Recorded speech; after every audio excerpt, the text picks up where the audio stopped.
The chill of Penwood Manor had settled deep into Lady Eleanora Ainsworth's bones, a damp, persistent cold that no fire could quite dispel. It was the chill of genteel poverty, of a proud name stripped of its luster, of a future shrinking to the size of a single unlit room. Her father, a man who had loved risk more than reason, had gambled away their fortune, leaving behind only debts, a crumbling estate, and a daughter whose only remaining asset was her lineage. Eleanora smoothed the worn velvet of the window seat, its nap worn away to a threadbare sheen.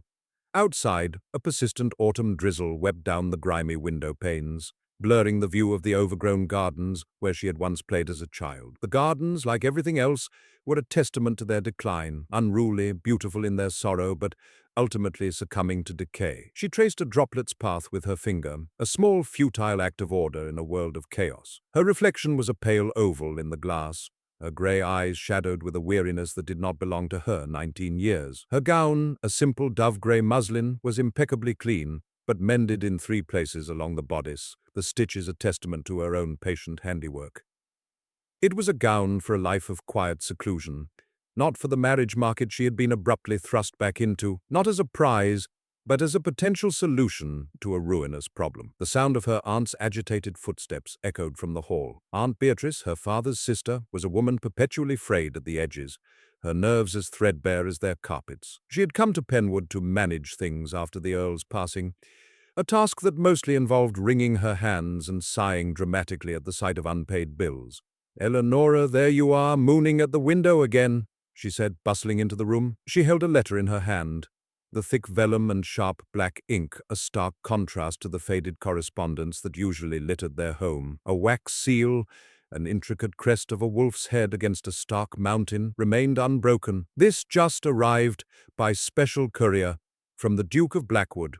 Eleanora's heart gave a strange, uncomfortable lurch. The Duke of Blackwood, Alistair St. John, a name whispered in drawing rooms with a mixture of awe and fear.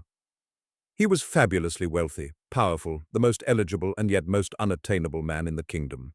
He was also a recluse, a man shrouded in tragedy. His young wife had died some years ago in a horrific carriage accident, leaving him with an infant daughter and a heart reputed to be carved from the same granite as his ancestral home. He never attended social functions, never entertained, and was said to rule his vast northern estates with an iron will and a chilling silence. "The Duke?" Eleanora asked, her voice a near whisper. "What could he possibly want with us?" "That is the question, is it not?" Aunt Beatrice's fingers trembled as she broke the seal. Her eyes scanned the page, widening with each line. A flush crept up her neck, a mixture of shock and something Eleanora couldn't quite decipher. Avarice, perhaps. "Good heavens, it is a proposal." The room seemed to tilt. A proposal? From a man she had never met, a man who moved in a sphere so far removed from their own impoverished existence it might as well have been another world? "A proposal of what?" Eleanora asked, rising slowly from the window seat. "Of marriage," her aunt breathed, her voice trembling with the magnitude of the words. "He wishes to call upon you. He states his intentions plainly. He requires a duchess, a mother for his daughter." She looked up, her eyes gleaming with a desperate, calculating light. "Eleanora, this is it. This is our salvation. The Duke of Blackwood." Eleanora felt a wave of cold dread wash over her, far colder than the manor's chill. She knew what this was. It was a business transaction. He had a title, a fortune, and a need. She had a name, a respectable lineage, and a desperation that must have been as plain to the outside world as the cracks in their manor's facade. He was not seeking a wife, he was hiring for a position. The meeting was set for the following week. It was not to be a courtship, the Duke's secretary had made that icily clear. It was a discussion of terms. He would travel to them, a concession that felt less like a courtesy and more like an inspection of the goods before purchase. The days leading up to his arrival were a flurry of activity. Aunt Beatrice had the servants, all 3 of them, scrubbing and polishing until their knuckles were raw. They unearthed the last of the good silver, mended the best of the faded tapestries, and arranged what few hothouse flowers they could afford in a desperate attempt to breathe life into the dying house. Eleanora felt like a ghost amidst the preparations, an object being polished and presented for appraisal. On the morning of his arrival, she dressed with numb fingers. Her best gown, a deep blue silk that had been her mother's, was altered to fit. It was elegant, but hopelessly out of fashion. There was no money for a new wardrobe, no time for anything but this stark, terrifying reality. She was waiting in the drawing room when his carriage crunched to a halt on the gravel drive. It was a formidable vehicle, all black lacquer and gleaming brass, pulled by four perfectly matched black stallions that steamed in the damp air. The man who emerged was taller than she had imagined, broad-shouldered and dressed in severe, perfectly tailored black. He moved with a quiet, coiled energy, a predator in a world of prey. When he was shown into the room, the very air seemed to grow colder, heavier. Alistair St. John, the Duke of Blackwood, was not a handsome man in the conventional charming sense. His features were too harsh for that, his jaw too square, his mouth a thin, unsmiling line. His hair was as black as a raven's wing, and his eyes were the color of a winter storm, a deep, turbulent gray that seemed to see everything and reveal nothing. They swept over the room, missing no detail of its faded grandeur, before finally settling on her. It was not a look of admiration or even interest, it was an assessment. "Lady Eleonora," he said. His voice was a low baritone, devoid of warmth or inflection. It was the sound of stones grinding together. "Your Grace," she replied, executing a flawless curtsy, her back ramrod straight. Dignity was all she had left. She would not let him see her tremble. Aunt Beatrice fluttered and offered tea, which he declined with a curt shake of his head. He did not sit. He preferred to stand before the hearth, one hand resting on the marble mantelpiece, dominating the room with his sheer presence. "I will not waste your time with pleasantries, my lady," he began, his gaze unwavering. "My letter was clear. I require a wife. My daughter, Lady Lilia, needs a mother. Your lineage is impeccable, your reputation unblemished. You are, by all accounts, educated and of a quiet disposition. These are qualities I find acceptable."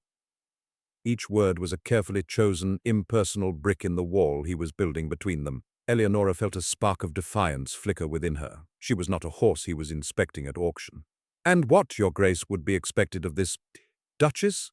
she asked, her voice steady despite the frantic beating of her heart. His eyes narrowed slightly, perhaps surprised by her directness. "You would be the mistress of Blackwood Manor. You would oversee the household. You would act as a mother to my daughter. You will want for nothing in a material sense. Your family's debts will be settled in their entirety. This estate will be restored." He paused, and the air grew thick with unspoken meaning. "In return, I require your name, your presence, and your discretion. Our marriage will be a partnership in name only. My life, my work, my time is my own. I will not be a husband to you in any traditional sense. You will have your own wing of the manor. We will dine together when occasion demands it. We will present a united front to the world, limited as our interactions with it may be. Beyond that, we will lead separate lives. Do you understand my terms?" It was colder, more brutal than she had even imagined. He was offering her a golden cage, a life of luxurious solitude. She would be a duchess, but she would be utterly alone. She looked past him, out the window at the weeping sky, and thought of the alternative. Destitution, the humiliation of her family name, the loss of her home. There was no choice. There had never been a choice. She lifted her chin, meeting his stormy gaze without flinching. "The terms are stark, Your Grace, but I find them acceptable." For the first time, a flicker of some unreadable emotion crossed his face. It was not surprise, not relief. It was something deeper, darker, a shadow of old pain. Then it was gone, his features once again an impenetrable mask. "Very well," he said, the words sealing her fate. "We will be married by special license at the end of the week. Be ready."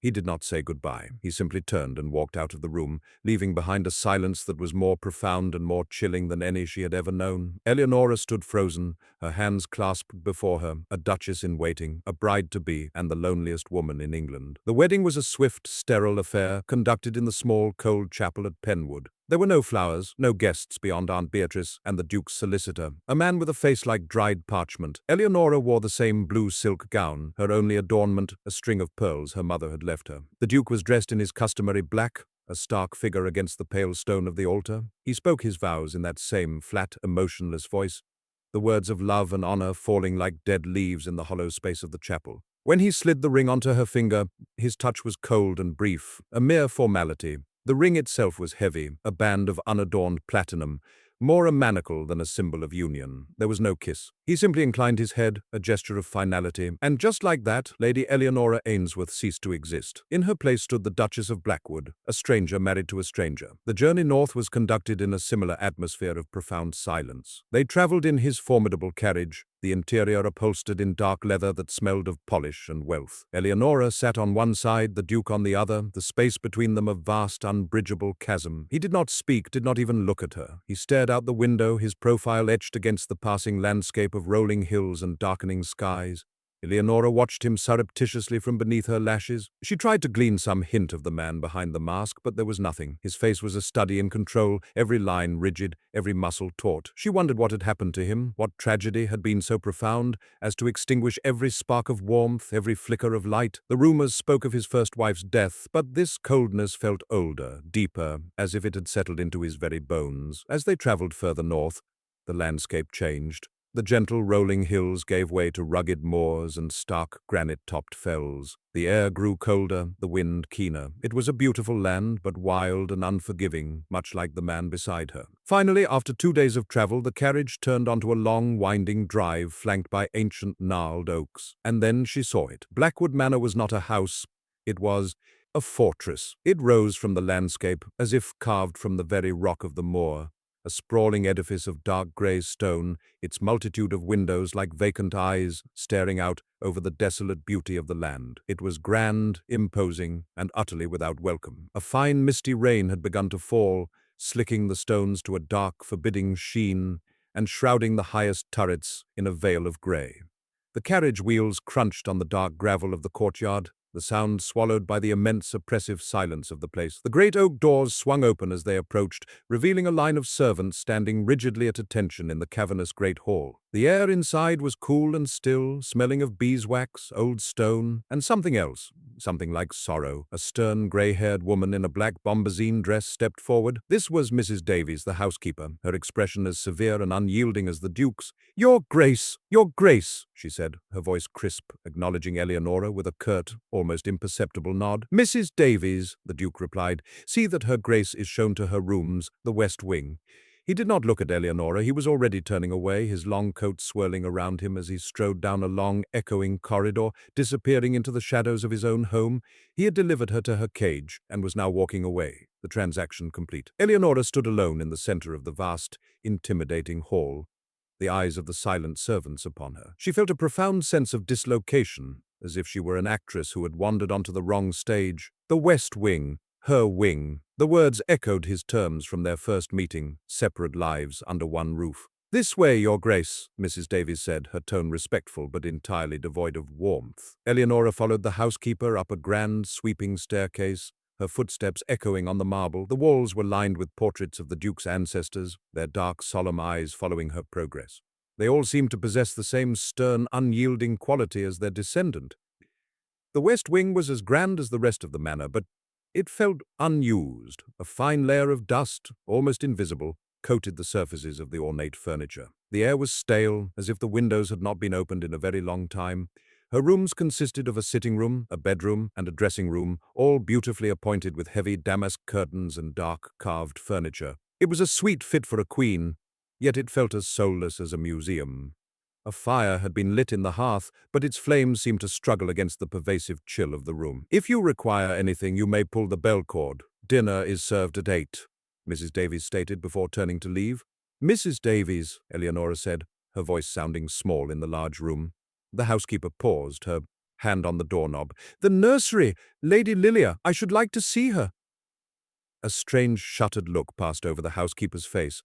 "Lady Lilia is with her governess. She keeps to a strict routine. His Grace prefers she not be disturbed." "I am her mother now," Eleonora said, a little more firmly than she intended. "I will not disturb her. I only wish to see her." Mrs. Davies hesitated for a fraction of a second, a silent battle of wills playing out in the doorway. Finally, she gave a stiff nod. "As you wish, Your Grace. The nursery is in the East Wing. This way."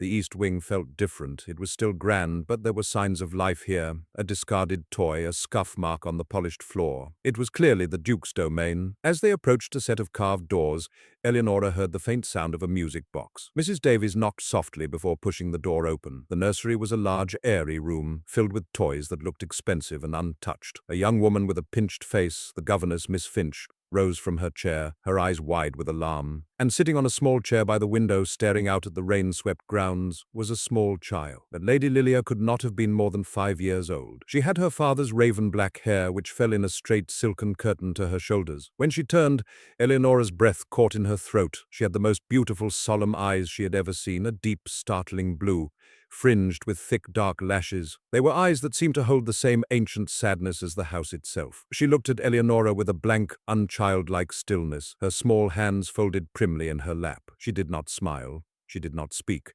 "Lady Lilia, this is the Duchess," Miss Finch stammered, clearly flustered. Eleonora moved slowly into the room, kneeling down so she was on the child's level. "Hello, Lilia," she said softly. "My name is Eleonora." The little girl just stared, her blue eyes wide and watchful. She did not offer her hand, did not make a sound. It was like looking at a perfectly crafted doll, beautiful and inert. "She is a quiet child," Miss Finch offered nervously. "Very quiet." Eleonora stayed for a few more minutes, trying to coax a response from the silent girl, but to no avail. Lilia simply watched her, her expression unchanging, her silence as profound and unnerving as her father's. Finally, feeling like an intruder, Eleonora retreated, the tinkling notes of the music box following her down the hall. That evening she dressed for dinner with the help of a young nervous maid named Martha. She chose a simple gown. Knowing that ostentation would be unwelcome in this house, the dining room was another cavernous space, dominated by a long, polished table that could have seated 30. Tonight, 2 places were set, one at either end, a vast expanse of mahogany and silence separating them. The Duke was already there, standing by the window, looking out at the encroaching darkness. He acknowledged her arrival with a slight inclination of his head. The meal was a masterpiece of culinary art, served by silent-footed servants, but Eleonora could barely taste it. The silence between them was a physical presence, a heavy blanket that smothered all thought of conversation. She tried once. "Lilia is a beautiful child," she said, her voice sounding unnaturally loud in the quiet room. His hands, which had been resting on the table, tightened slightly. "Yes?" The single word was clipped, final. It was not an invitation to discuss his daughter. It was a door slamming shut in her face. After that, she did not try again. They finished the meal in utter silence. As soon as it was over, the Duke rose. "Good night, Your Grace," he said, his voice as formal as if they were strangers at a public event. And then he was gone, leaving her alone at the long, empty table, the Duchess of a silent house and a hollow marriage. As she made her way back to her cold, lonely rooms in the West Wing, Eleonora understood the true nature of her bargain. She had been saved from poverty, but she had been sentenced to a life of profound and utter isolation. The days at Blackwood Manor settled into a monotonous, chilling rhythm. Eleonora's life was one of gilded emptiness. She had the run of the magnificent silent house, a staff that catered to her every material need, and a title that commanded deference, but she was entirely alone. Her husband remained a remote and forbidding presence. They shared the silent, tense ritual of dinner each evening, and occasionally she would pass him in a hallway, where he would offer a curt, formal nod before continuing on his way. He spent his days locked in his study or riding out across the moors, a solitary dark figure against the brooding landscape. He was a ghost in his own home, and she was the new ghost, haunting the unused rooms of the West Wing. Her attempts to connect with his daughter, Lilia, were met with the same impenetrable silence. Each day, Eleonora would visit the nursery, bringing a small gift, a picture book, a ribbon, a freshly picked wildflower. Lilia would accept the offerings with her unnerving stillness, her solemn blue eyes watching Eleonora's every move, but she would not speak, not a single word. Miss Finch, the governess, seemed to encourage this distance, her presence a constant, disapproving shadow. Eleonora suspected the woman felt her position was threatened, and so she reinforced the invisible walls around the child. "She has always been this way, Your Grace," Miss Finch would say with a tight, superior smile. Since the accident, she requires calm, routine. Any disruption is most unwelcome." The implication was clear. Eleonora was the disruption. Frustrated and deeply lonely, Eleonora began to explore the manor's sprawling grounds. The formal gardens near the house were impeccably maintained, geometric and sterile, offering no comfort. But one afternoon, wandering along the far perimeter of the estate, she found it. Tucked away behind a high, crumbling stone wall, almost completely obscured by a thicket of overgrown ivy, was a heavy, iron-strapped wooden door. A rusted latch held it fast. Curiosity piqued, she put her shoulder to it, pushing with all her might, until the rusted hinges groaned in protest and the door swung inward. She stepped through and gasped. Before her lay what must have once been a magnificent secret garden. It was a large, walled enclosure, now completely surrendered to neglect. A stone fountain, its surface green with moss, stood silent in the center, a carved cherub staring blankly at a sky it could barely see through the tangle of overhanging branches. Roses gone wild had grown into thorny, impenetrable thickets. Weeds choked what were once intricate flower beds, and stone pathways were all but invisible beneath a carpet of moss and creeping vines. It was a place of profound decay, a beautiful thing that had been abandoned and left to die. And in that moment, looking at the chaos, and the neglect, Eleonora felt a strange sense of kinship. This garden was the mirror of the house, of the family within it, of the Duke's own heart. It was a place of forgotten beauty, choked by thorns and sorrow. A sudden fierce resolve took hold of her. She could not mend the broken man she had married. She could not break through the silence of his child. But this she could do. She could bring this garden back to life. The next morning she asked one of the footmen for a pair of sturdy gardening gloves and shears. The request was met with a look of stunned surprise, but the items were delivered to her rooms without comment. She changed out of her silk morning gown and into a simple, durable cotton dress she had brought from Penwood, a dress meant for work, not for display. Her first day in the garden was one of discovery and hard labor. She started with the ivy on the walls, pulling and snipping, uncovering beautiful, intricate stonework beneath the suffocating green. Her hands, accustomed to needlework, were clumsy at first, but she learned quickly. The physical exertion was a balm to her restless spirit. The scrape of the shears, the scent of damp earth, the satisfying rip of stubborn roots. It was real, tangible work, a welcome contrast to the empty formalities of her life as a duchess. She worked for hours, until her back ached and her palms were tender, even through the gloves. When she returned to the house, covered in dirt and with leaves in her hair, she nearly collided with Mrs. Davies in the hallway. The housekeeper's eyes widened in shock, her gaze sweeping over Eleonora's disheveled appearance with undisguised disapproval. "Your Grace," she said, her voice stiff with censure. "What have you been doing?" "I have been gardening, Mrs. Davies," Eleonora replied calmly, refusing to be shamed. "I am restoring the old walled garden behind the west lawn." The housekeeper's lips thinned. "That garden has been sealed for years. Since the late Duchess, His Grace does not wish it to be disturbed." "His Grace wishes for his wife to have a purpose," Eleonora countered, her tone polite but firm. "This is my purpose. If the Duke has an objection, he may voice it to me himself." She swept past the stunned housekeeper and went to her rooms. She half expected a summons from her husband that evening, an order to cease her activities, but none came. At dinner, he was as silent and remote as ever. He did not mention the garden. He did not seem to notice the new, healthy color in her cheeks or the small scratch on her hand. It was as if she and her small act of rebellion were entirely beneath his notice. "So," she continued, day after day she returned to her sanctuary. She cleared the pathways, pruned the wild roses back to their essential shapes, and began the monumental task of weeding the flower beds. It was slow, arduous work, but with each cleared patch of earth, she felt a sense of accomplishment that her new life had thus far denied her. One afternoon, as she was wrestling with a particularly stubborn patch of thistle near the silent fountain, she felt a presence. She looked up to see Lilia standing in the doorway of the garden, a small, silent sentinel. The child's blue eyes were fixed on her, her expression unreadable. Miss Finch hovered anxiously behind her. Eleonora's heart beat a little faster. She smiled gently. "Hello, Lilia. It's a bit of a mess, isn't it?" The child did not respond, but she did not retreat. She took a tentative step into the garden, her gaze sweeping over the piles of weeds and pruned branches. Eleonora went back to her work, sensing that any direct approach would frighten her away. She worked quietly, aware of the child's intense scrutiny. After a few minutes, Lilia took another step, and then another, until she was standing just a few feet away, watching Eleonora's gloved hands tame the wild earth. This became their new ritual. Every afternoon, Lilia would appear in the garden doorway, a silent observer to Eleonora's labors. She never spoke, never came too close, but her presence was a constant. Eleonora would talk to her softly as she worked, not expecting a reply. She would point out a ladybug on a leaf, explain how a seed needed sunlight to grow, or hum a simple tune her own mother had taught her. She was planting seeds, both in the soil and in the heart of the silent child. One day, while clearing the base of the fountain, her fingers brushed against something hard and smooth beneath the moss. She worked carefully, scraping away the grime and greenery, until she uncovered a small, beautifully carved stone rabbit part of the fountain's original design. It was charming, its stone nose twitching with personality.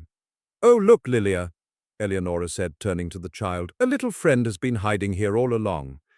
Lilia's eyes widened. She took a hesitant step forward, her gaze locked on the stone creature. She pointed a small, delicate finger at it. It was the most expressive gesture Eleonora had ever seen her make. On impulse, Eleonora took a clean rag from her basket and a little water, and began to gently clean the rabbit, revealing the pale, creamy stone beneath the years of neglect. Lilia crept closer still, her fascination overriding her caution, until she was kneeling on the path beside Eleonora, her small face just inches from the emerging figure. When it was clean, Eleonora sat back on her heels.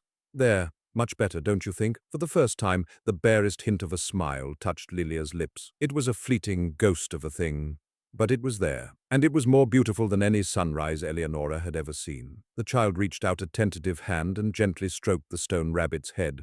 A throat cleared behind them. Miss Finch stood there, her face a mask of disapproval. "Lady Lilia, you will get your dress filthy. Come along. It is time for your lessons." Lilia's tiny smile vanished. She looked from the rabbit to Eleonora, a flicker of something, disappointment, regret, in her deep blue eyes.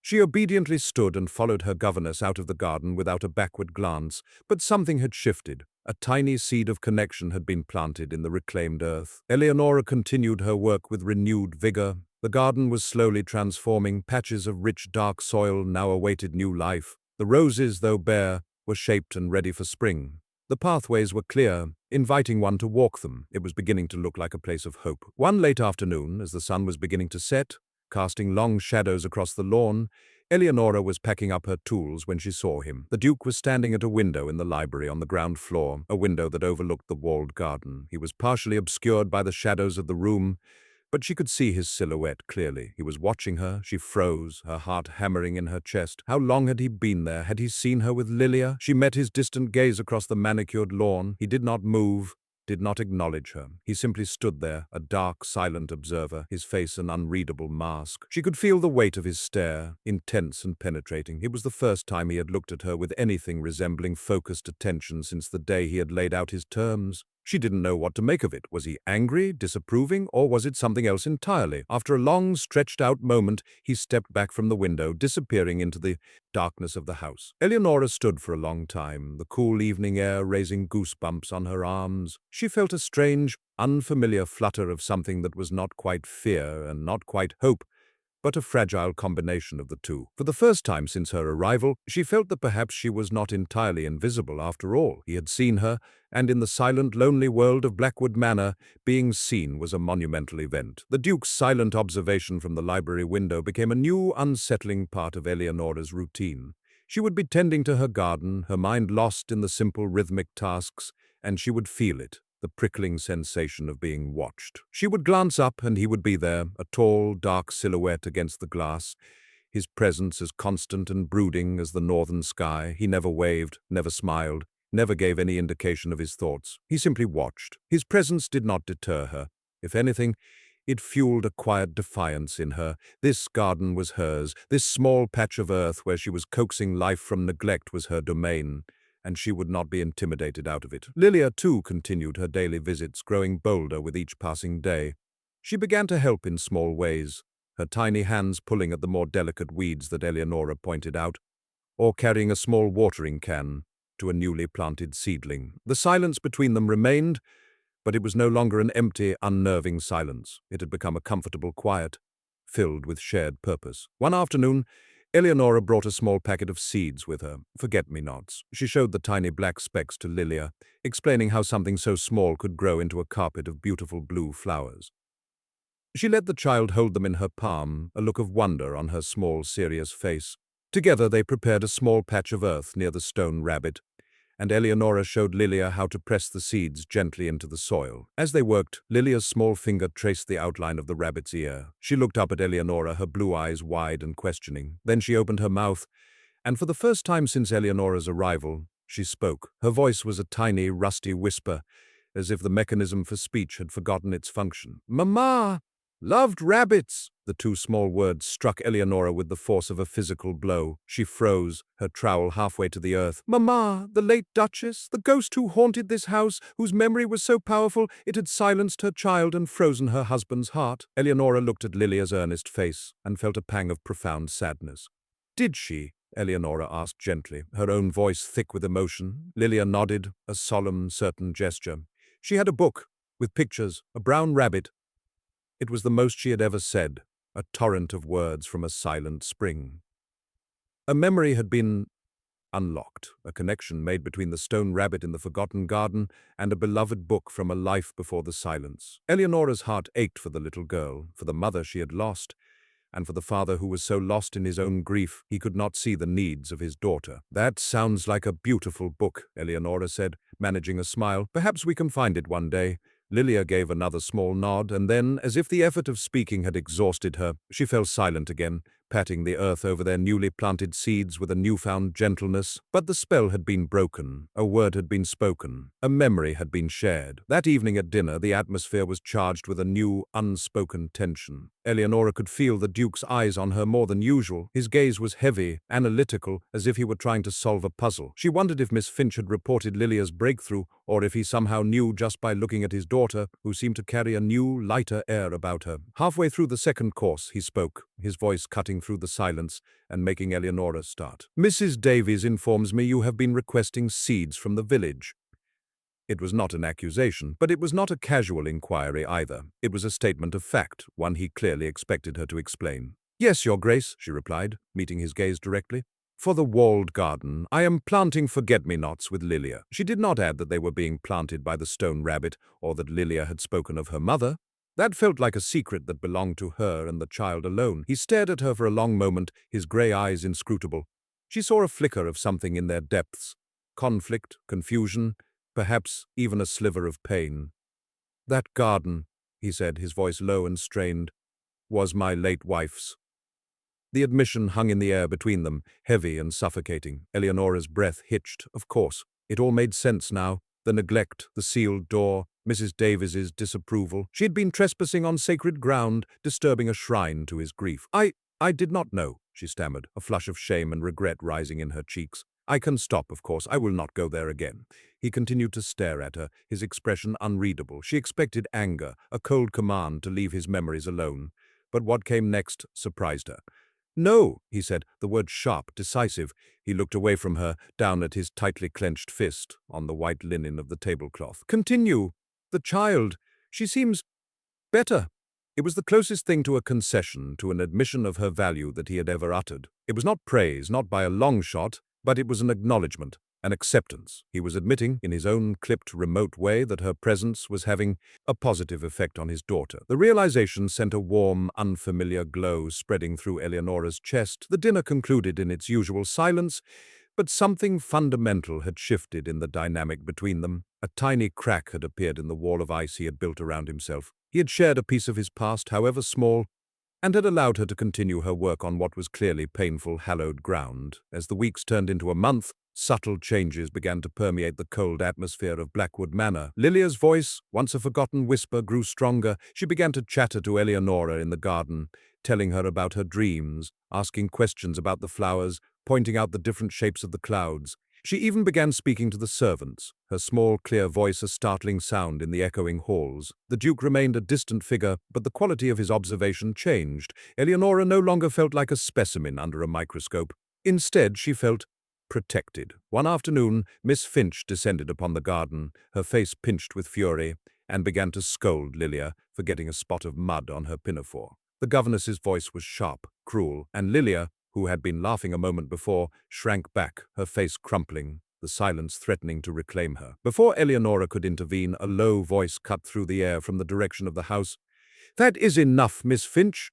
The Duke stood on the terrace, his face like thunder. He had evidently been watching from his study. He strode across the lawn and into the garden, his presence immediately dominating the space. He did not look at Eleonora or Lilia. His stormy eyes were fixed on the governess, who had gone pale. "You will not speak to my daughter in that tone, ever," he said, his voice quiet but laced with a menace that was terrifying. "A little mud is of no consequence. Her happiness, however, is. You may go to your room. We will speak later." Miss Finch, trembling, scurried away without another word. The Duke then turned, and his gaze fell upon Lilia, who was hiding behind Eleonora's skirts. His expression softened, just a fraction, a barely perceptible easing of the harsh lines around his eyes and mouth. He knelt, a gesture so unexpected it made Eleonora gasp.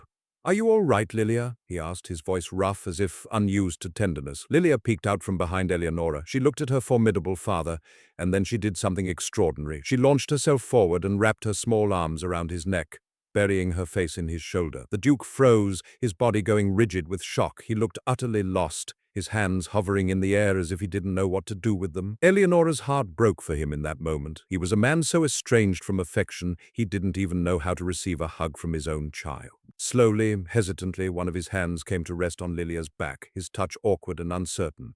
He held the embrace for a moment before gently setting Lilia back. He stood up, his face once again an unreadable mask, though Eleonora thought she saw a sheen of moisture in his eyes before he turned away. "See that she is cleaned up for dinner," he said to Eleonora, the words addressed to her but his gaze fixed on the distant moors. And then he strode back to the house, his composure firmly back in place. That evening Miss Finch was gone. A new governess, a kind-faced older woman, arrived a week later. The Duke never mentioned the incident, but the message was clear. He had seen, he had acted, he had protected not only his daughter, but Eleonora's burgeoning relationship with her. It was another crack in the ice, wider and deeper this time, a glimmer of the man, the father, the protector who existed beneath the layers of grief and solitude. Eleonora found herself looking at him differently, wondering about the warmth he so fiercely guarded, and hoping that one day the sun might be strong enough to melt the frost completely. The dismissal of Miss Finch marked a significant, though unspoken, shift in the household. It was a clear, if silent, endorsement of Eleonora's influence.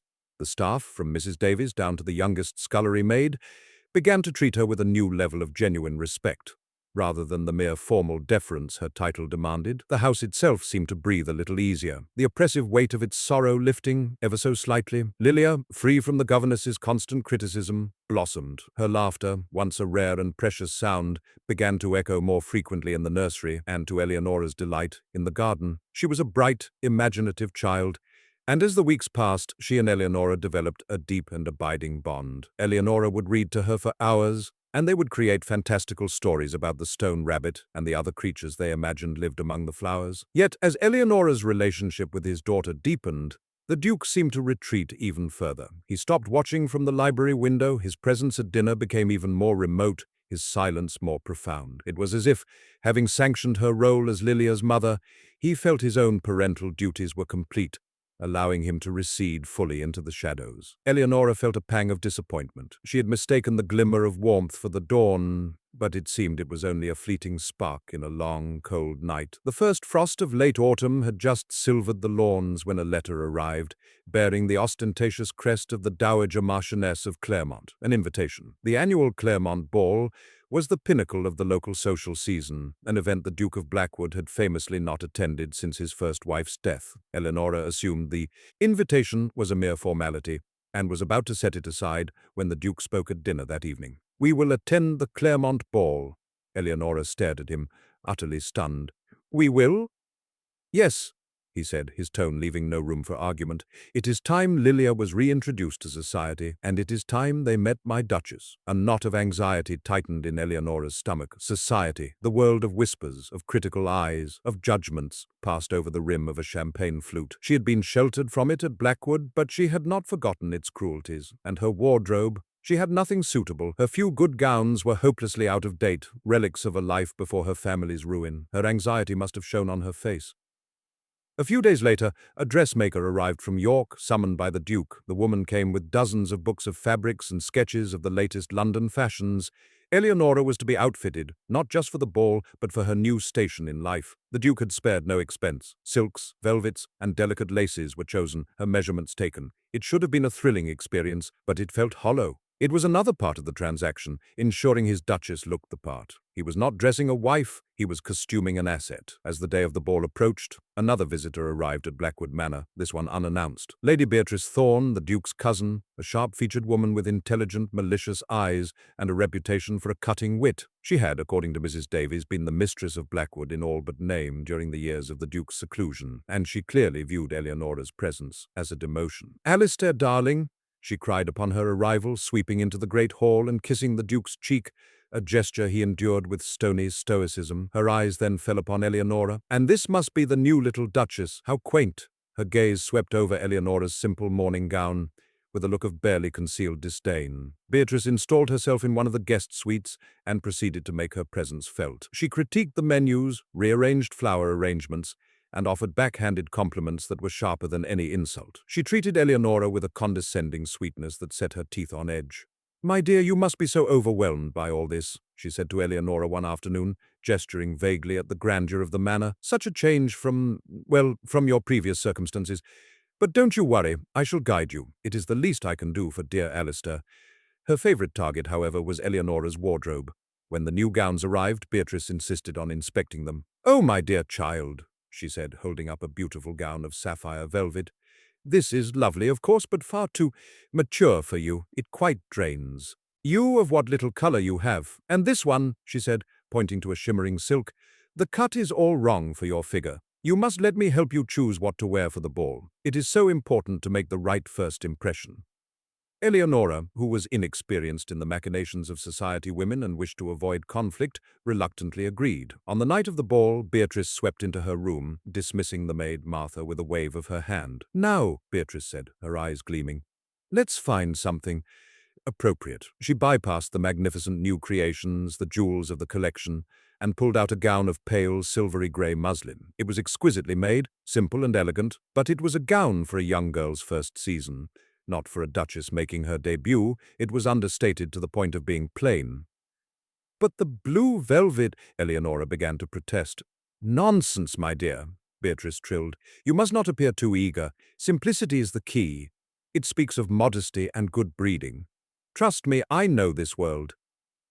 Dressed in the pale gown, with only her mother's simple pearls for adornment and her hair styled in a simple chignon, Eleonora felt invisible. She looked elegant, yes, but utterly unremarkable. When she descended the grand staircase, the Duke was waiting at the bottom. He was devastatingly handsome in his formal black evening wear, a stark, powerful figure. His eyes swept over her, and for a fleeting moment she saw a flicker of disappointment, of confusion in their depths. But it was gone as quickly as it came, replaced by his usual indifferent mask. He said nothing about her appearance. He simply offered his arm, his touch formal and cool through his gloves. The ballroom at Claremont House was a dazzling spectacle of light and sound. Hundreds of candles glittered in the crystal chandeliers, their light reflecting off of jewel-toned silks and sparkling diamonds. The air was thick with the scent of perfume and beeswax, and the sound of the orchestra was nearly drowned out by the buzz of conversation. As they were announced, His Grace the Duke of Blackwood and Her Grace the Duchess of Blackwood, a hush fell over the room. Every eye turned to them. It was the moment the Duke had been secluded for years, and he had returned with a new, unknown wife. The curiosity was a palpable force. Eleonora felt herself shrink under the intense scrutiny. She could feel the eyes of the other women sweeping over her simple gown, her lack of jewels. The whispers started almost immediately, a low, sibilant hiss that followed them as the Duke led her onto the floor for the opening waltz. "Who is she? An Ainsworth? I thought they were ruined." "Look at her gown. She looks like a country mouse." "Hardly a replacement for Isabella. Isabella was a diamond. This one is a pearl, a very small one." The Duke, either oblivious to the whispers or indifferent to them, guided her through the waltz with a practiced, impersonal grace. His hand was firm on her back, his expression unreadable, but Eleonora felt every slight, every critical glance, like a physical blow. Her cheeks burned with humiliation. Beatrice had done this deliberately. She had dressed her for failure, ensuring she would be an object of pity and scorn, reinforcing her own position as the more suitable, more sophisticated woman in the Duke's life. After the waltz, the Duke was immediately surrounded by men eager to welcome him back into the fold. Eleonora was left alone at the edge of the dance floor. It was then that Beatrice made her move, approaching with two of the most fashionable and cattiest women in the county. "Eleonora, my dear," Beatrice said, her voice dripping with false sympathy, "you look a little lost. Allow me to introduce you to Lady Danbury and Mrs. Croft." The two women looked Eleonora up and down, their smiles thin and cruel. "A pleasure, Your Grace," Lady Danbury said, her eyes lingering on Eleonora's simple pearl necklace. "Such a refreshing choice of attire, so very economical." "Indeed," Mrs. Croft added, "one must admire the courage it takes to be so thoroughly underdressed. My maid has a better gown." The laughter was quiet, but it cut Eleonora to the quick. She felt trapped, a specimen pinned for display. She wanted to flee, to run back to the quiet sanctuary of her garden, but she was a duchess. She was the Duke of Blackwood's wife. She could not show weakness. She lifted her chin, her dignity a fragile shield against their venom. "I prefer to be valued for my character, not my clothes," she said, her voice quiet but clear, a concept that some may find foreign.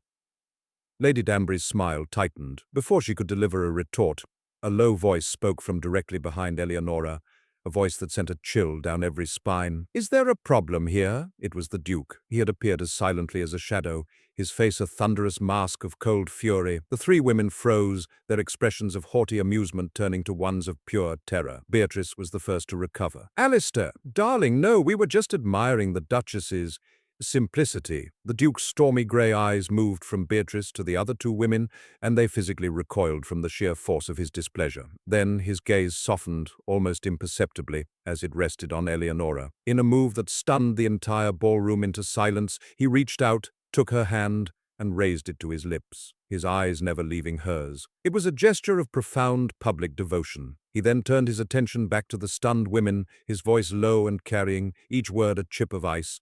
"You seem to be under a misapprehension. You are not speaking to a country mouse you may mock for your sport. You are addressing the Duchess of Blackwood, my wife, and you will afford her the respect that title and that woman deserves."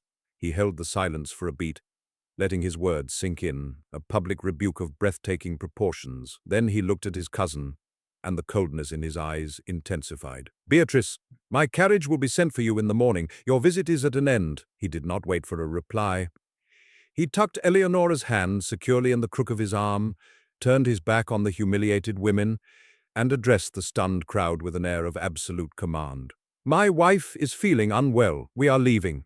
He led her from the ballroom, the whispers that followed them, now not of mockery, but of pure, unadulterated shock. The crowd parted before them as if he were royalty. He did not release her arm until they were safely inside the carriage, shrouded in the blessed darkness. Eleonora was trembling, a volatile mixture of humiliation, gratitude, and utter confusion churning within her. He had defended her, he had called her his wife, with a possessive fire that belied their cold arrangement. He had claimed her, publicly and unequivocally. The journey back to Blackwood was silent, but it was a different kind of silence. It was not empty, but filled with the thundering resonance of what had just happened. When they arrived, he escorted her to the door of her rooms in the West Wing. She expected him to give her a curt good night and retreat to his own side of the manor. Instead, he paused, his hand still on her arm. His expression in the dim candle light of the hallway was serious, his eyes searching her face. "She will not trouble you again," he said, his voice low. "Thank you," Eleonora whispered, her voice still shaky. He looked at her simple gown, a muscle working in his jaw. "I should have seen what she was doing. I apologize." An apology from him. It was as shocking as his public defense. "It was not your fault," she said. He took a step closer, and her breath caught in her throat. The air between them crackled with an energy that had never been there before. He raised a hand, his fingers hesitating for a moment before gently, tentatively, brushing a stray tendril of hair from her cheek. His touch was warm, sending a jolt of electricity through her. "No woman," he said, his voice a rough whisper, "should be made to feel small, least of all you." His stormy eyes held hers, and in their depths she saw not the cold, remote Duke, but a man. A man filled with a deep, aching turmoil. A man who had just revealed a sliver of a fiercely protective heart. The wall of ice had not just cracked, a section of it had just shattered into 1,000 pieces. He held her gaze for another long moment, then, as if catching himself on the brink of a precipice, he dropped his hand, gave her a stiff, formal nod, and turned, his footsteps echoing down the long hall as he retreated, back into his shadows. But for the first time, Eleonora felt that those shadows were no longer impenetrable. The aftermath of the ball hung over Blackwood Manor like a mist. Lady Beatrice was gone before sunrise, her departure as swift and silent as a thief in the night. The staff moved with a quiet efficiency, their expressions carefully neutral, but Eleonora could feel a new current of energy in the house. The master had acted, the Duchess had been defended, the lines of power had been redrawn. Eleonora herself felt adrift in a sea of confusion. The Duke's actions had been so contrary to their arrangement, so deeply personal, that she did not know how to interpret them. He had shielded her, claimed her, and then retreated once more behind his wall of silence. They returned to their routine of silent dinners and separate lives, yet everything felt different. The space between them at the long dining table now seemed charged with unspoken questions. His brief, formal glances held a new weight, and Eleonora found her own gaze drawn to him more often, searching for a hint of the protective man who had emerged in the ballroom. She sought refuge in her garden, but even there her thoughts were consumed by him. The physical work which had once cleared her mind now only served to amplify the turmoil within. She replayed the moment in the hall over and over, the warmth of his touch on her cheek, the raw intensity in his eyes, the rough timbre of his voice when he had said, "Least of all you." A week after the ball, a fierce autumn storm descended upon the moors. The wind howled around the stone fortress of the manor, rattling the window panes, and rain lashed against the glass in furious sheets. The sky was a bruised purple, and the world outside was reduced to a grey, watery blur. It felt as though the wild turmoil of the landscape was a reflection of her own inner state. That evening, the storm's fury seemed to invade the house itself. The lights flickered, and the wind moaned in the chimneys like a restless spirit. Dinner was an even more tense affair than usual. The Duke seemed agitated, his usual stillness replaced by a coiled energy. He barely touched his food, his gaze repeatedly drifting to the windows, as if expecting the storm to break through the very walls. After the meal, as Eleonora was rising to retreat to her wing, a sudden deafening crack of thunder shook the house to its foundations. Simultaneously, a violent gust of wind forced open one of the tall windows in the dining hall, sending a cascade of rain and leaves swirling into the room and extinguishing half the candles, plunging them into semi-darkness. In the ensuing chaos, with servants rushing to secure the window, Eleonora saw the Duke's face. In the flickering, dramatic light, he was deathly pale, his eyes wide with a terror that was stark and absolute. It was not the fear of a simple storm. It was something deeper, a primal horror that seemed to rise from the very depths of his soul. He was staring at the rain-lashed window, as if he were seeing a ghost. Without a word, he turned and fled the room. Not with his usual measured stride, but with the frantic haste of a man running for his life. Eleonora stood frozen for a moment, her heart pounding in her chest. Every instinct told her to respect their boundaries, to retreat to her rooms and leave him to his demons. But the raw, unguarded terror on his face was a sight she could not erase. It called to a deep well of compassion within her. She made a decision. She would not leave him alone in that state. She followed him. The main corridors were empty. She instinctively headed towards his domain, the east wing. As she drew closer to his study, she heard a sound, the crash of glass, followed by a low, guttural cry of pure anguish. It was a sound so filled with pain it made her own breath catch in her throat. Taking a steadying breath, she pushed open the heavy oak door to his study. The room was in disarray. A decanter of brandy lay shattered on the floor, its amber contents pooling on the dark wood. Books had been swept from a table, and in the center of the room, illuminated by the flashes of lightning from the large bay window, stood the Duke. He was clutching his head in his hands, his broad shoulders shaking, his breathing ragged and harsh. He was completely undone. "Alistair?" she said softly, using his given name for the first time. He flinched as if struck, his head snapping up. His eyes, when they met hers, were wild with a pain so profound it was terrifying. "Get out!" he rasped, his voice raw. "Leave me!" "No," she said, her voice gentle but firm. She took a step into the room, her heart aching at the sight of his suffering. "I will not leave you like this." "You don't understand," he ground out, turning away from her, pacing like a caged animal. "This noise, the rain, the wind—" Another crack of thunder, closer this time, made him cry out and stumble against his desk, his knuckles white as he gripped its edge. Eleonora moved closer, her movements slow and deliberate, as if approaching a wounded, cornered creature. "Tell me," she urged, her voice a soft anchor in the storm of his grief. "Tell me what you see." He stared at her, his defenses utterly shattered, the mask of the cold, remote Duke completely gone. What was left was a man drowning in a memory. "The carriage!" he choked out, the words torn from him. "I see the carriage, the wheels, the sound of them on the wet road, the horses screaming." He sank into his chair, his face buried in his hands, his body racked with tremors. "It was a night just like this. We had argued. Isabella, she was furious. She said I was a cold bastard, that I was trying to lock her away from the world, to cage her." His voice broke. "She was right. I was afraid of losing her to the whispers, to the admiration of other men. I was possessive, cruel." Eleonora knelt beside his chair, her hand hovering over his arm, not yet daring to touch. The pieces were falling into place. The locked garden, his hatred of society, his deep well of pain. "She said she was leaving me," he continued, his voice muffled by his hands. "She ran out into the storm. She ordered the carriage. I tried to stop her. I told the coachman not to take her, but she was the Duchess. He obeyed her. I stood at the window, right there." He gestured with a trembling hand toward the bay window. "And I watched her drive away. I was angry. I let her go." A single ragged sob escaped him. An hour later they came back. The coachman. He told me the bridge over the gorge had been weakened by the rain. A section of it gave way. The carriage, it went over. He looked up at Eleonora, his eyes swimming with unshed tears, a landscape of pure agony. "I killed her. My jealousy, my pride. I drove her out into that storm. I killed my wife." The confession, ripped from the deepest part of his soul, filled the room, more powerful than the raging storm outside. Here it was, the source of his coldness, the reason for his exile from the world. It was not just grief.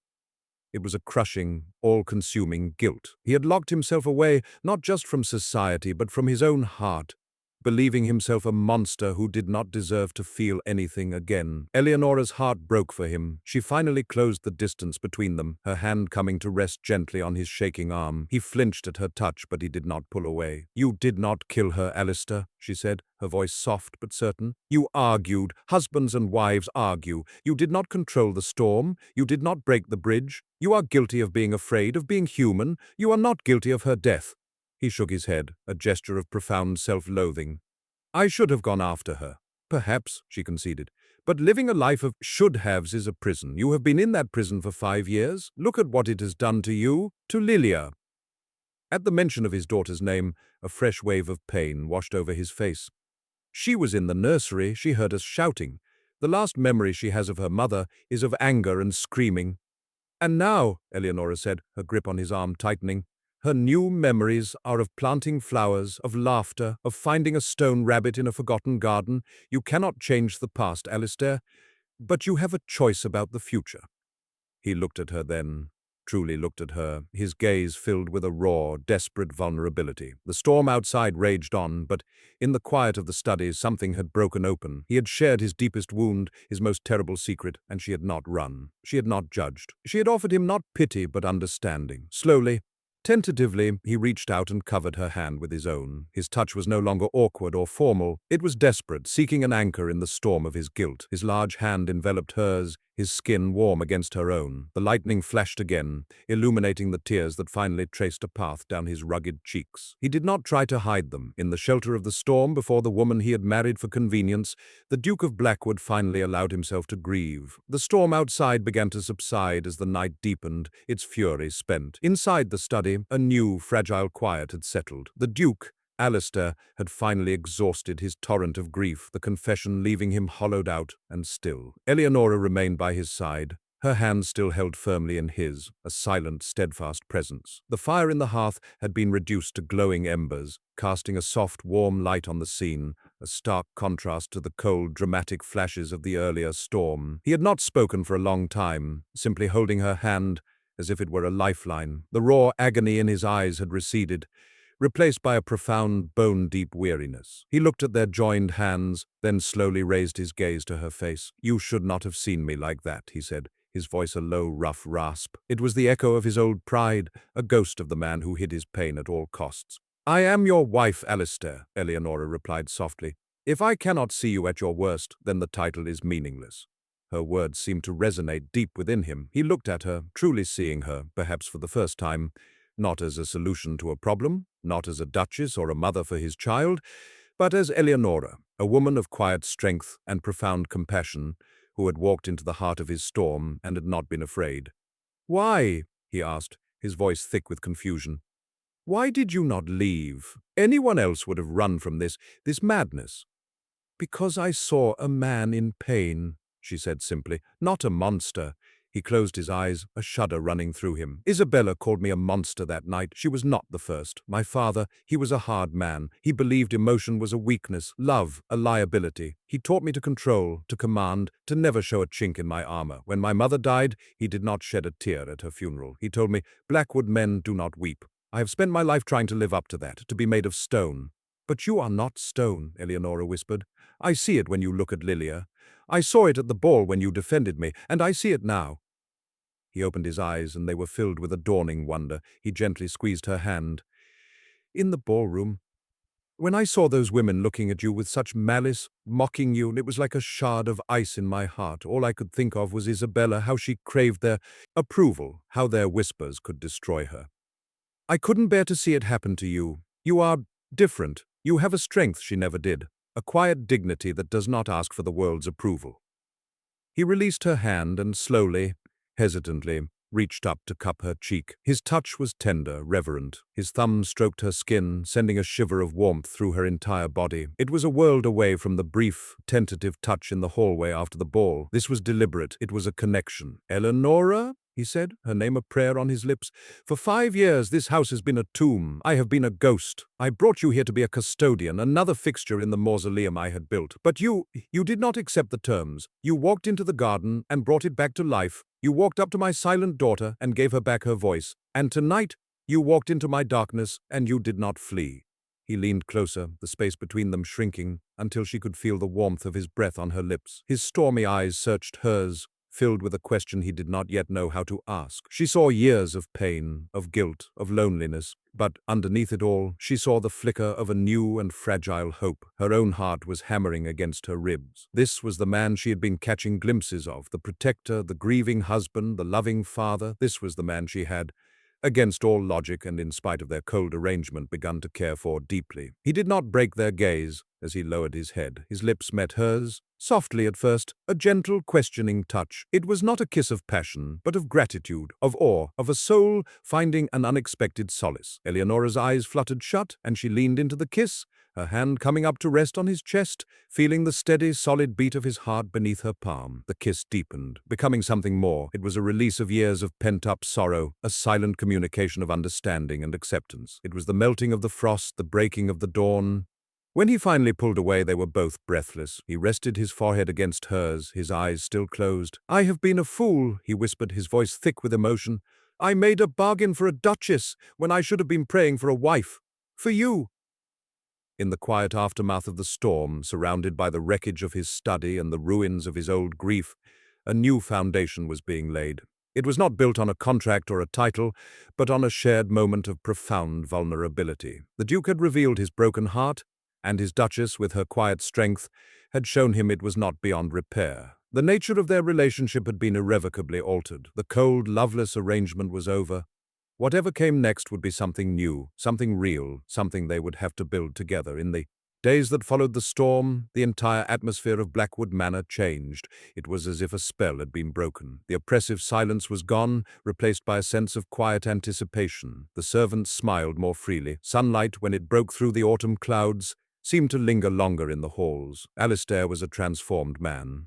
The harsh, forbidding mask was gone, and while his demeanor was still serious and reserved by nature, the coldness in his eyes had been replaced by a gentle warmth, especially when he looked at Eleonora. He began to join her and Lilia in the garden each afternoon. He did not work, but he would sit on a newly repaired stone bench, watching them, a small, genuine smile often touching his lips. He and Eleonora began to talk, truly talk. At dinner, the long table was forgotten. They took their meals in a smaller, more intimate breakfast room, and the conversation flowed easily. He told her about his childhood, about his demanding father and his gentle, loving mother whose memory he cherished. He spoke of his ambitions for his estate, his desire to improve the lives of his tenants. He revealed the man behind the title, a man of intelligence, integrity, and a deeply buried capacity for care.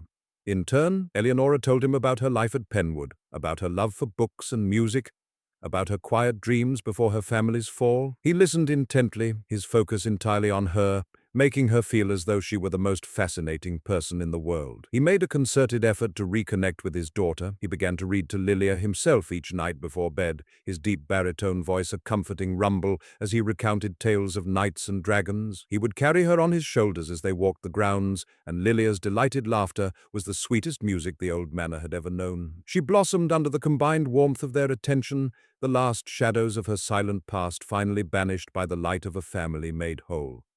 One crisp, sunlit afternoon, about a fortnight after the storm, Alistair sought Eleonora out in the garden. She was on her knees planting tulip bulbs for the spring, her hands covered in rich, dark earth. He stood before her for a moment, just watching, a look of deep affection on his face. "I have something for you," he said softly. He held out his hand. Lying in his palm was a key. It was old and ornate, made of brass. "It is the key to the East Wing rooms," he said, his voice quiet. "Isabella's rooms. They have been locked since she died. I think it is time to let the light in." He paused, his gaze searching hers. "I would like you to be the one to do it, to help me pack away the past, to make this house our home, not my wing and your wing, our home." Tears welled in Eleonora's eyes. It was a gesture of profound trust, an invitation into the last locked chamber of his heart. She wiped her earthy hands on her apron and took the key, her fingers closing around the cool metal. "I would be honored," she whispered. Together they walked to the east wing, to a set of double doors she had always passed without a second thought. Alistair's hand was tense on the doorknob as Eleonora fitted the key into the lock. It turned with a stiff, grating sound. He pushed the doors open, and they stepped inside. The air was stale, thick with the scent of dust and faded perfume. The rooms were shrouded in white dust cloths, the furniture ghostly, silent shapes in the dim light. Alistair went to the heavy velvet curtains and pulled them back, throwing open the windows. Sunlight and fresh, clean air flooded the space, illuminating swirling motes of dust. It was a suite of rooms that had been frozen in time. A silver-backed brush lay on the dressing table, a few strands of blonde hair still caught in its bristles. A book lay open on a bedside table, its page marked with a ribbon. It was the room of a vibrant woman, suddenly departed. Eleonora felt a pang of sympathy for the young woman she had replaced, the woman whose tragic death had caused so much pain. She was not a rival, but a fellow soul who had been loved and lost. She was like a hummingbird, Alistair said, his voice thick with memory, but free of the agonizing guilt that had once haunted it. Full of life and light and a desperate need to fly. I tried to put her in a cage because I was afraid she would fly away. I know now that love cannot be a cage. He turned to Eleonora, his eyes clear and certain. It must be a garden, a place to grow. They spent the rest of the day working together, carefully packing away Isabella's belongings. It was not a somber task, but a gentle, respectful farewell. They created a memory chest for Lilia, filling it with her mother's favorite books, her jewelry box, and a beautiful painted portrait that showed a smiling, vivacious young woman. They were not erasing Isabella. They were honoring her memory in a healthy way, making peace with the past so they could embrace the future. That evening, as they stood in the now empty, sun-drenched rooms, a sense of peace settled over them. The last ghost of Blackwood Manor had been laid to rest. Alistair turned to Eleonora, taking both of her hands in his. His face was serious, his gaze so intense it made her heart beat faster. "Eleonora," he began, his voice low and filled with a deep, resonant emotion, "when I married you, I offered you a title, a fortune, a house. I offered you everything but the one thing that mattered, myself." He took a deep breath, his thumbs stroking the backs of her hands. "I don't know when it happened. Perhaps it was when I saw you kneeling in the dirt, bringing my wife's dead garden back to life. Perhaps it was when I heard you coax a voice from my silent child, or perhaps it was when you stood before me in the middle of a storm and offered me not judgment, but grace. But somewhere along the way, my Duchess, I fell completely and irrevocably in love with you." The declaration, so simple, so direct, so filled with heartfelt sincerity, stole the air from her lungs. This was the moment she had not even dared to dream of. "I love your strength," he continued, his voice growing thick with passion. "I love your compassion. I love the way your eyes light up when you talk about books. I love the smudge of dirt you always seem to have on your nose after an afternoon in the garden. I love you, Eleonora, not as a duchess, but as the woman who healed my heart and taught me how to live again." Tears of pure joy streamed down Eleonora's cheeks. She had come to this house as part of a cold bargain, expecting a life of lonely splendor. She had found something infinitely more precious. "Oh, Alistair," she breathed, her voice choked with emotion. "I love you too. I think I have from the very beginning." A radiant smile transformed his face, a smile of such pure, unadulterated happiness that it took her breath away. He swept her into his arms, lifting her off her feet and spinning her around in the empty, sunlit room. Her laughter mingled with his, a joyous, vibrant sound that filled the space, chasing away the last of the shadows for good. He set her down gently, his hands framing her face. "I made you a promise once," he whispered, his forehead resting against hers, "that we would lead separate lives. I would like to formally, and with all my heart, break that promise. I want to share every part of my life with you, Eleonora. I want a real marriage. I want you, always." "Yes," she whispered back, her heart overflowing. "Yes, always." He lowered his head and kissed her, and this kiss was different from all the others. It was not a kiss of comfort or of discovery. It was a kiss of joyous certainty, of a shared future, of a love that had been forged in silence and sorrow and had emerged into the light, stronger and more beautiful than either of them could have ever imagined. The Duke had found his Duchess, and in doing so, they had both found their way home. 1 year later, the walled garden at Blackwood Manor was a riot of color and life. The roses, carefully tended, climbed the ancient stone walls in fragrant cascades of crimson and white.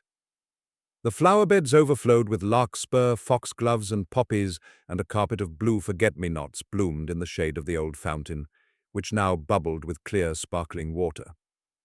Eleonora, her belly swollen with the promise of a new life, sat on the stone bench, a book resting unread in her lap. She watched as her husband, the powerful Duke of Blackwood, crouched down on the grass, his dark head bent close to his daughter's. Lilia, now a bright, chattering 6-year-old, was showing him how to make a daisy chain, her small fingers surprisingly nimble. "You see, Papa," she instructed seriously, "you make a little slit in the stem with your nail, like this.